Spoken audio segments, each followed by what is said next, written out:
Our first story tonight comes from a 24-year-old woman named Sarah. She submitted this story 3 weeks ago, and she told me before I share it, she still checks her locks twice every night. Here is her story, in her own words. It was a Tuesday night in November. I remember the exact date because it was 3 days before my birthday, the night that ruined birthdays for me forever. I worked a late shift at a grocery store. Nothing unusual about that. I had worked late shifts for 2 years. The walk home was only 15 minutes. A straight road. Street lights the whole way. I knew every crack in that pavement. I left work at 11:45 p.m. My manager offered to call me a cab. I said no. I always said no. I was comfortable. I was stupid. About 5 minutes into my walk, I heard footsteps behind me. Now, footsteps on a street at night are not unusual. People walk at night. So I didn't panic. I just listened. But here's the thing about these footsteps. They match mine perfectly. When I walked fast, they walked fast. When I slowed down, they slowed down. I told myself it was a coincidence. I crossed the street without looking back. The footsteps crossed too. My stomach dropped. I pulled out my phone and pretended to make a call. A trick every woman knows. I spoke loudly, clearly. "Hey, I'm almost home. Yeah, my boyfriend is waiting up for me." I didn't have a boyfriend. The footsteps didn't stop. If anything, they got slightly closer. I was now 4 minutes from my apartment. 4 minutes had never felt so far in my life. I turned onto my street and made a decision. I was not going to lead this person to my front door. So I walked straight past my building. I kept walking until I reached a 24-hour gas station 2 blocks down. I pushed through the door and stood under the bright fluorescent lights, breathing like I had just run a marathon. The attendant looked up and immediately asked if I was okay. I turned around and looked through the glass door of the gas station. A man was standing on the other side of the street. Just standing there, completely still, staring directly at me through the glass. He was wearing a dark jacket, hood up. I couldn't see his face clearly, but I could feel his eyes on me. The attendant called the police. By the time they arrived, the man was gone. The officer walked me home that night. As we passed the alley next to my apartment, the officer shone his flashlight down it. There was a piece of paper on the ground. The officer picked it up wearing his glove. He looked at it, then looked at me with an expression I will never forget. He didn't show me what was on it. He just said, "You made a very good decision tonight." I never found out what was on that paper.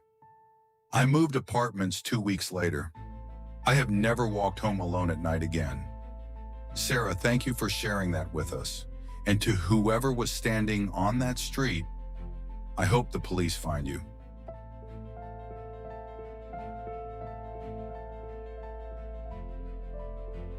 Our second story comes from a man named Daniel.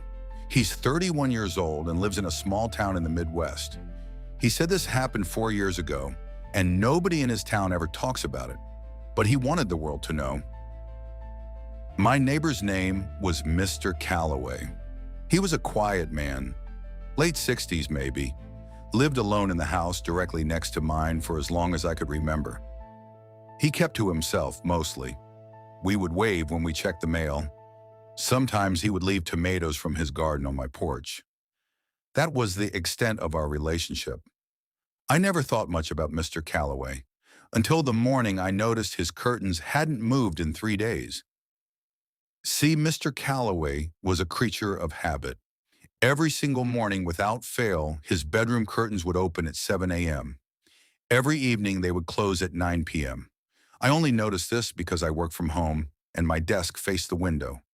On a Wednesday morning, I looked up and realized his curtains were still closed. I checked the time. It was 9:30 a.m. I didn't panic. Maybe he slept in. By Thursday morning, I was slightly concerned. By Friday morning, I was standing on his front porch, knocking on his door. No answer. I called the non-emergency police line. They sent an officer to do a wellness check. The officer knocked. No answer. He peered through the front window. Then he got on his radio. Within 20 minutes, there were 4 police cars on my quiet little street. They entered the house through an unlocked back window. I stood on my lawn watching. An officer came out about 15 minutes later and asked me when I last saw Mr. Calloway. I told him, Sunday morning. He was checking his mail around 10 a.m. He waved at me like always. The officer wrote something down and went back inside. Here is where the story gets strange. Later that evening, a detective came to take my full statement. I asked him directly, "Where is Mr. Calloway?" The detective paused for a long moment. Then he said, "Mr. Calloway appears to be gone, but his car's in the garage. His wallet, phone, and keys are on the kitchen counter. His dinner was still on the table, half eaten, forks still in the food, like he stood up mid-meal and simply walked out of existence." I felt cold all over. I asked if they thought something happened to him. The detective looked at me carefully and said something that I have never been able to shake. He said, "What concerns us more than where he went is what we found in his basement." He wouldn't tell me what it was. He never told me. No one ever told me. Mr. Calloway was never found. The house was sold 8 months later. The new owners lasted 3 weeks before they put it back on the market. When I asked them why they were leaving so quickly, the woman looked at me with hollow eyes and said, "Something in that house doesn't want people to stay." I sold my house the following spring. Some things you just can't live next to anymore. Daniel, I believe you, and to Mr. Calloway, wherever you are, I hope you're at peace. Our final story tonight comes from a college student named Marcus. He's 22 years old. He said this happened in his off-campus apartment last year. He said he almost didn't submit this story because he was afraid that whoever knocked might somehow find out he told people. Marcus, you're safe now. Here is his story. I was a night owl in college.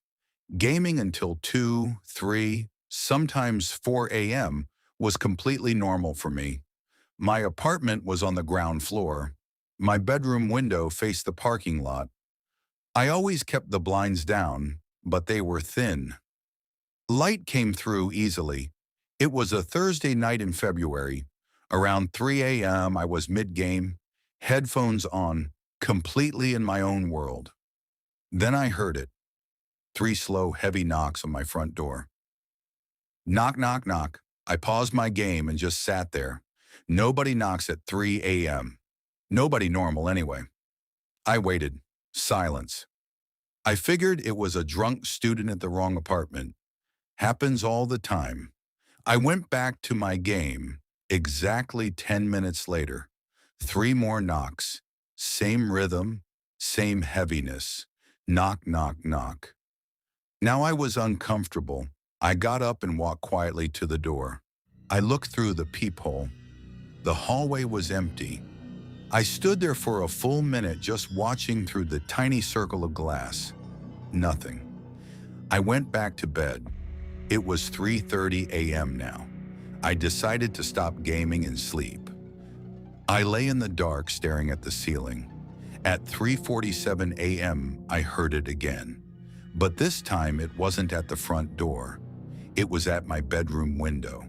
3 knocks, slow, deliberate, right on the other side of the glass, 6 inches from my head. Knock, knock, knock. I stopped breathing. My bedroom window was on the ground floor facing an outdoor parking lot. Anyone could walk up to it. Anyone. I lay completely frozen for what felt like an hour but was probably 30 seconds. Then I heard something worse than the knocking. I heard breathing, slow, steady, patient breathing on the other side of my window. I grabbed my phone and called 911. I whispered my address with my blanket over my face like a child. The operator stayed on the line with me. She kept her voice calm and steady, which somehow made me more terrified. The police arrived in 4 minutes.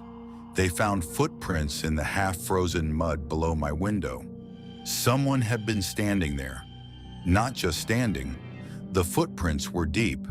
The officer said to me, "These are deep enough to suggest someone standing in place for a significant amount of time.